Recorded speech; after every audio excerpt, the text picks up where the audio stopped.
कि जब भी कभी न्याय की बात हो, चाहे वो सामाजिक हो, चाहे वो लैंगिक हो, किसी भी तरह की जब भी न्याय की बात आती है तो सरकार हमेशा पीछे हट जाती है। जिस तरह से जो बेटी बचाओ बेटी पढ़ाओ का नारा दिया था, तो हम मोदी जी से आपके माध्यम से कहना चाहते हैं, बेटी बचाओ अब हम लोगों से कह रहे थे या चेतावनी दे रहे थे कि हमसे बेटी बचाओ।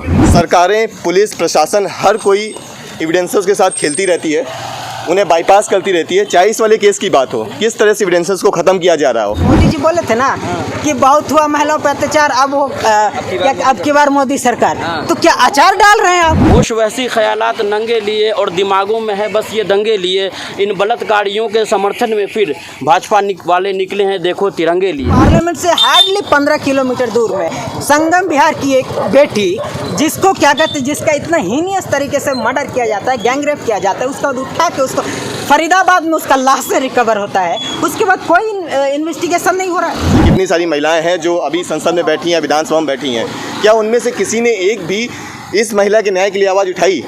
नमस्कार, आप देख रहे हैं न्यूज़ MX। मैं आपके साथ राशिद इस वक्त JNU कैंपस में मौजूद हैं और JNU के छात्र जो है राबिया को इंसाफ देने के लिए एक कैंडल मार्च का यहाँ आयोजन किया था। अपने कैंडल मार्च में तमाम जो छात्र शामिल हुए थे और यहाँ पे जो है छात्र जो है नारेबाजी कर रहे हैं। आपको दिखा दें कि ये तमाम जो भीड़ इकट्ठा हुई है ये JNU के छात्र हैं और राबिया के इंसाफ के लिए मांग कर रहे हैं। साफ तौर पर इनका कहना है कि जो सरकार है मौन हो चुकी है। जहाँ देखा रेप में भी यहाँ पे जो भेदभाव हो रहा है, जहाँ उन्नाव केस, हाथरस केस के लेकर के तमाम जो देश में उबाल मार रहा था, लोग सड़कों पे थे, वही राबिया केस में सब लोग मौन है। इस मुद्दे को लेकर भी छात्रों का कहना है कि इस मुद्दे को भी हम उठा रहे हैं और लगातार जो छात्रों का कहना है कि जो है JNU कैंपस से हम लोग आवाज़ उठा रहे हैं। पिछले 10 दिन हो गए, लेकिन रेप के लेकर के अभी तक कोई स्टेटमेंट नहीं आया है। सरकार को CBI की जाँच मांगी जा रही है, लेकिन CBI की जाँच की भी अभी तक कोई इंतज़ाम नहीं किया गया। अभी तक कोई सुराग भी नहीं मिल रहा है कि CBI जांच भी होगी या नहीं होगी। अब जो है घटना लगातार जो है इसको लेकर के देश में अलग अलग जगह पे जो है लोग आवाज़ भी उठाने लगे हैं। अब JNU कैंपस में यहाँ से छात्रों से हम बातचीत करेंगे कि छात्रों का क्या कहना है इस मुद्दे के ऊपर। सरकार को सबसे बड़ा खतरा किस चीज़ का है? जब भी कोई न्याय की बात करे, हमने जब भी कभी देखा है कि जब भी कभी न्याय की बात हो, चाहे वो सामाजिक हो, चाहे वो लैंगिक हो, किसी भी तरह की जब भी न्याय की बात आती है तो सरकार हमेशा पीछे हट जाती है। आप बार बार कह रहे थे कि ये कब तक होगा, तो जब हम एक समाज की कल्पना करते हैं कि एक समाज कैसा होना चाहिए, एक समाज कैसा होना चाहिए, तो हमारी कल्पना में क्या है? जहाँ हम सभी लोग इक्वल रखे हैं, संविधान की हम बात करते हैं, जहाँ पे सेकुलरिज्म की हम बात करते हैं, इक्वलिटी की बात कर रहे हैं, फ्रेटर्निटी की बात कर रहे हैं। इन सब में जब हम इक्वलिटी की बात कर रहे हैं और हम इस बात को समझ रहे हैं कि हम इक्वल हैं, तो ये न्याय की लड़ाई तब तक लड़ी जाएगी जब तक हम इक्वल नहीं हो पाते हैं। आगे क्यों किसी एक लिंग के आधार पर जब भी कभी न्याय की बात आती है उसको दरकिनार कर दिया जाता है।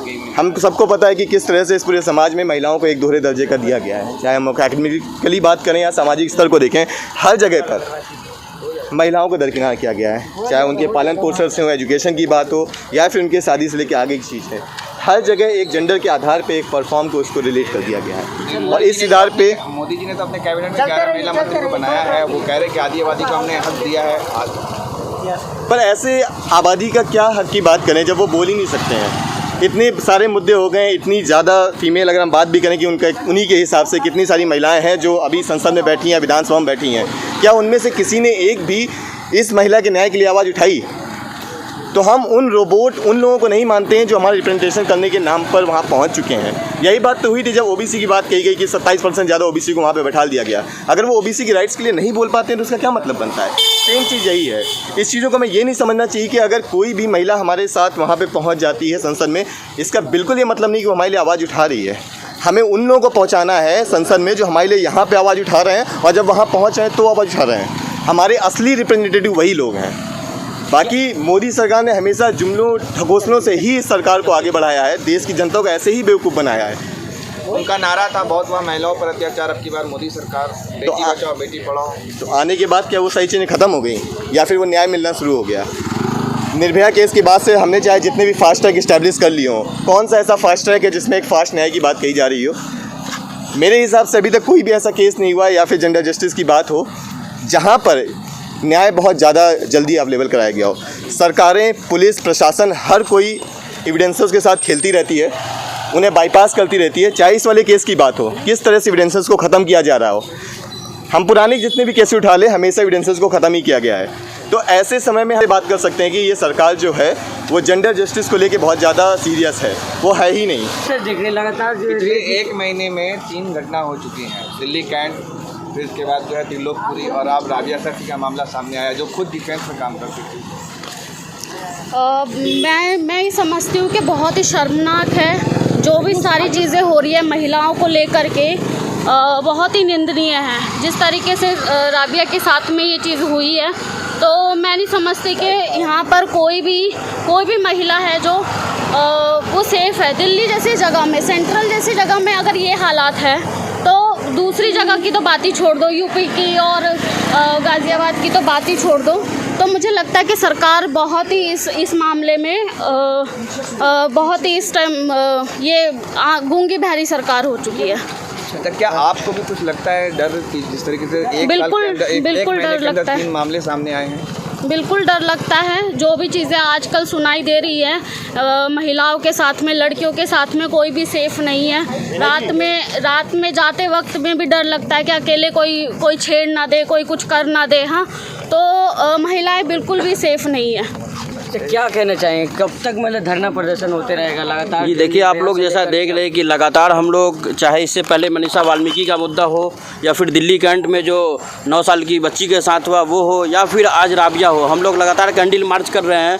और जिस तरह से जो बेटी बचाओ बेटी पढ़ाओ का नारा दिया था, तो हम मोदी जी से आपके माध्यम से कहना चाहते हैं, बेटी बचाओ। अब हम लोगों से कह रहे थे या चेतावनी दे रहे थे कि हमसे बेटी बचाओ, और बेटी बचेगी तब बेटी। ये जो बेटी के साथ हुआ है राबिया के साथ, ये तो पढ़ी लिखी बेटी थी, तो पढ़ी लिखी होने के बावजूद जो नहीं बच पा रही है, तो हम लोग कैसे करें? हम लोग लगातार आज राबिया के लिए कर रहे हैं, क्या गारंटी है कल हम लोग को रेशमा के लिए खड़ा होना पड़े? तो हम ये कहना चाहेंगे कि जो लगातार हम लोग कैंडल मार्च कर रहे हैं और कल्प्रिट के सज़ा नहीं हो रही है। आप इससे पहले देख लीजिए, कुलदीप सेंगर जो भाजपा से विधायक थे, है ना, और उनको किस तरह से कोर्ट के द्वारा बाइज्जत बरी हो गया। और जो भी आरोपी थे उन जब जेल से निकले तो भाजपा के जो नेता थे, वहाँ के जो प्रतिनिधि थे, उन लोगों ने जेल से उनका स्वागत किया। होश वैसी ख्यालात नंगे लिए और दिमागों में है बस ये दंगे लिए, इन बलात्कारियों के समर्थन में फिर भाजपा वाले निकले हैं देखो तिरंगे लिए। अरे वो तो कह रहे हैं बेटी बचा रहे हैं हम। किससे बचा रहे हैं? गुंडों हर गुंडों से बचा रहे हैं। कुलदीप सेंगर क्या है? उनको सजा हुई ना भाई। क्या सजा हुई बताइए ना भाई। उम्र कैद की सजा। कहाँ है उम्र कैद? देखे हैं आप उम्र कैद? किनको सजा हुई? निर्भया वाले पे क्या बोलता, अभी जो 9 साल की बच्ची के साथ हुआ उन पर हुई, त्रिलोकपुरी में उनकी हुई, आज राबिया के लिए हुई। ये जो हमारा सोच है ना, जो हमने पैदा कर दिया है लोगों के दिमाग में, लोगों के दिलों में, ये जो समाज में हम क्रिएट कर दिए ना, ये सोच, औरतों के प्रति एक हीन भावना, दलितों के प्रति एक हीन भावना, मुसलमानों के प्रति एक हैट्रेड का एक मेंटालिटी जो हमने सेट कर दिया है, उसका ये प्रोडक्शन है। पर ये सिम्टम जो है ना, एक दिन का नहीं है। ये जो भी इंसिडेंट है वो स्पॉन्टेनियस नहीं है, ठीक है। इस चीज़ को बाकायदा हमारे समाज के लोगों के जहन में इनकलकेट किया गया है। एक समाज के खास तबके के लोगों के खिलाफ, चाहे वो कास्ट के आधार पे हो, चाहे वो रिलीजन के आधार पे हो, चाहे वो पेशे के आधार पे हो, उनके खिलाफ हमारे समाज में, लोगों के जहन में, लोगों के दिलों में एक हैट्रेड और एक हीन भावना क्रिएट कर दिया गया है। और आज हम आए दिन हम ये देख रहे हैं। आप ये बताओ यार, ये कैसे कोई ऐसा इंसिडेंट हो सकता है कि किसी महिला के साथ तुम्हारा कोई भी आपसी द्वेष रहा होगा, कोई भी एंगिश रहा होगा, लेकिन उसके आधार पे आप एक लेडी को उसके साथ इस तरह की दरिंदगी का व्यवहार करते हैं। आप उसके साथ आप क्या कहते हैं, मास में गैंग रेप करते हैं। इससे भी तुम्हें सुकून नहीं मिलता है। तुम उसके क्या कहते हैं, प्राइवेट अंग को आप काट देते हो। उसके बाद भी आप उनके चेहरों पे, उनके नाक पे, कान पे छुरा मारना क्या दर्शाता है? ये क्या दर्शाता है? और ये केवल एक इंडिविजुअल कैरेक्टर नहीं है कि किसी ने उठा और साथ में 2-4 लोगों को ले जाके मार दिया। ये पूरा सिस्टम है। क्योंकि सिस्टम जब कोई डिटरेंट पॉलिसी नहीं लेगा, कोई डिटरेंट एक्शन नहीं लेगा किसी एक इंसिडेंट के खिलाफ, तो क्या हो जाता है, लोग उससे जो है ना क्या कहते हैं, इनकरेज हो जाते हैं। उसको प्रमोशन मिलता है कि अरे कुछ तो होना नहीं है, ठीक है, मेरी गर्लफ्रेंड थी या फिर कोई थी, उसके साथ कुछ करना है कर लो, 2 दिन के लिए जेल भेजेंगे, उसके बाद हमारा जब क्या कहते हैं बेल होगा तो तिरंगा से हमारा स्वागत होगा बाहर में खड़े होकर। तो तो ये सिस्टम का जरिया है। केजरीवाल जी की सरकार है ना सर। केजरीवाल सरकार तो सरकार है ना यार, पावर तो पावर है। केजरीवाल रहे या केजरीवाल के बाप का रहे, उससे क्या फर्क पड़ता है, या फिर मोदी का रहे। महिलाओं के सम्मान में केजरीवाल मैदान में, महिलाओं के सम्मान में केजरीवाल में, जैसे वो मोदी जी बोले थे ना कि बहुत हुआ महिलाओं पर अत्याचार, अब वो अब की बार मोदी सरकार, तो क्या अचार डाल रहे हैं आप बताइए ना। देश की राजधानी दिल्ली से यानी पार्लियामेंट से हार्डली 15 किलोमीटर दूर में संगम बिहार की एक बेटी, जिसको क्या कहते हैं, जिसका इतना हीनियस तरीके से मर्डर किया जाता है, गैंगरेप किया जाता है, उसका उठा के उसको फरीदाबाद में उसका लाश से रिकवर होता है, उसके बाद कोई इन्वेस्टिगेशन नहीं हो रहा है। CBI इवन FIR लेने को तैयार नहीं है। उनके परिवार रो रो के बता रहे हैं कि हमारी एक बेटी थी, हमारी ज़िंदगी की एक सहारा थी वो, और उसके साथ उनका एक FIR लेने को तैयार नहीं है। अब क्या कहेंगे, मतलब समाज तो मर गया है, समाज तो मर गया। हमारा जहनी तौर पर तो हम गुलाम हो चुके हैं, ऐसी चीज़ों का शिकार हो चुके हैं। लेकिन इसके साथ साथ जो सिस्टम ने एक इम्प्यूनिटी दे रखा है ना ऐसे लोगों को, ऐसे फ्रेंजी और लुम्पेन एलिमेंट्स को, कि उसका और एकदम सीना चौड़ा हो जाता है ऐसी चीज़ों को करने में। तो इसके खिलाफ वही आपने बहुत सही सवाल पूछा कि आखिर हम कब तक इस तरह का वो पीस मार्च करते रहेंगे, कब तक हम कैंडल मार्च करते रहेंगे। लेकिन बात ये भी कि हम एक सिस्टम से बंधे हुए हैं। अभी ये तो बहुत बड़ी बात है हमारे लिए कि हम कम से कम रास्ते पे निकल रहे हैं। ये बहुत बड़ी बात है कि हम बोल रहे हैं, क्योंकि आज के टाइम में 4 दीवारी के अंदर से बाहर निकलना बहुत बड़ी बात है। आप क्या सोच रहे हैं, क्या लिख रहे हैं, क्या बोल रहे हैं, उस पर भी पहरा है। किसी का नहीं है तो पेगासस का तो एटलीस्ट है।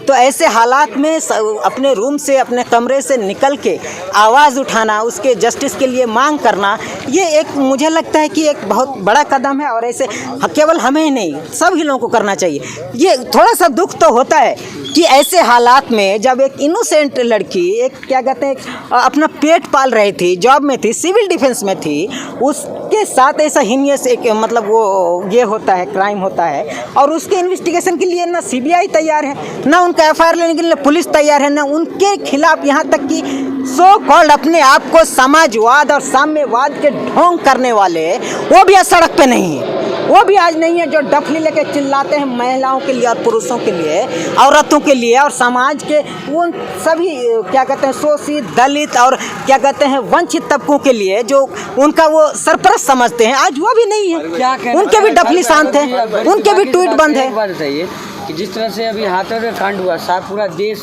उबाल मार रहा था, लेकिन राबिया केस में शांति, वही तो मैं तो वही चीज़ बहुत पहले इशारा कर दिया था। और आज देखिए मैं ये चीज़ बहुत पहले ही इशारा कर दिया, आप नहीं समझे। वही मैं कह रहा हूँ कि यही तो है हमारे समाज का हिपोक्रेसी, जहाँ पर हम कह तो रहे हैं कि मुसलमानों के साथ अत्याचार हो रहा है, दलितों के साथ अत्याचार हो रहा है, लेकिन हम कर क्या रहे हैं, हम कर क्या रहे हैं। कहने को तो हम कह दे रहे हैं, लेकिन हम कर क्या रहे हैं। जब हो जाता है तो हम क्या देखते हैं और क्या पाते हैं। आज देखिए कितने राजनेता, कितने लोगों का ट्विटर हैंडल में ये ट्वीट आया,